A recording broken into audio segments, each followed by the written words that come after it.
बच्चे को ट्यूशन पर छोड़कर वापस घर जा रहे थे तो बेगम ने एक डिपार्टमेंटल स्टोर पर रुकने को कहा। मेरे दिल की धड़कनों के साथ साथ जेब की गुर्बत भी हचकोले लेने लगी। वजह पूछने पर बेगम ने बताया कि आलू खरीदने हैं। मैंने शकुको शुबहात के बीचों बीच बाइक पार्किंग में खड़ी की और बेगम को लेकर स्टोर में दाखिल हो गया। बेगम सीधी कॉस्मेटिक और ज्वेलरी वाली साइड की तरफ लपकी। काफी देर तक ज्वेलरी और दूसरी अशिया देखती रही। वहां से क्राकरी वाले पोर्शन में चल दी। मैं भी लेले की तरह पीछे हो लिया। कुछ देर शीशे और प्लास्टिक की क्राकरी उठा उठा के देखती रही। बेगम की हसरत भरी निगाहों और वालहाना अंदाज से मुझे लगा कि आज लंबा खर्चा होने वाला है। मैंने दिल ही दिल में पार्किंग में खड़ी अपनी पुरानी बाइक की कीमत लगाई तो 20-22 हजार से ज्यादा मिलते नजर न आए। रिक्शे का किराया जेब में रखकर भी खरीदारी करने पर वो सब कुछ नहीं मिलने वाला था जो बेगम देख रही थी। मेरे अंदर दर्द की एक लहर उभरी और सोच आई कि लोअर मिडिल क्लास की खवातीन कितनी हसरतें दिल में दबा कर जिंदगी झेलती हैं, लेकिन गरीब और मजबूर खामंद तो सिर्फ दुआएं ही कर सकता है। चुनाचे मैंने अब दुआओं पर जोर दिया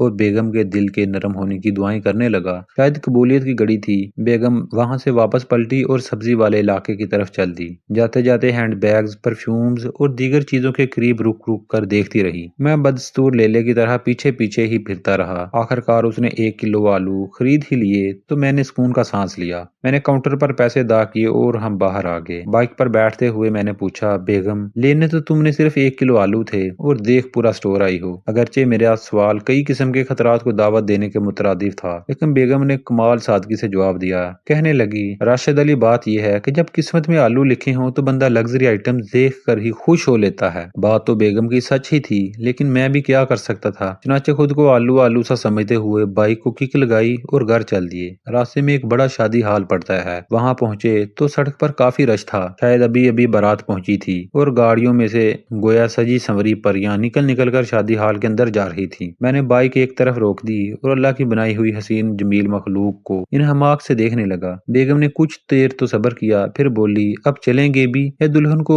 विदा करके ही जाने का इरादा है। मैंने जवाब दिया, बेगम असल में तुम्हारी बात याद आ गई थी। तुमने बिल्कुल ठीक कहा था। कहने लगी, कौन सी बात याद आ गई? अब मैंने जवाब दिया, वही जो तुमने कहा कि जब किस्मत में आलू लिखे हों तो बंदा लग्जरी आइटम देख कर ही खुश हो लेता है। मेरी बात सुनते ही बेगम का जबत जवाब दे गया और घर पहुंचने तक आलू की भजिया तकरीबन तैयार हो चुकी थी।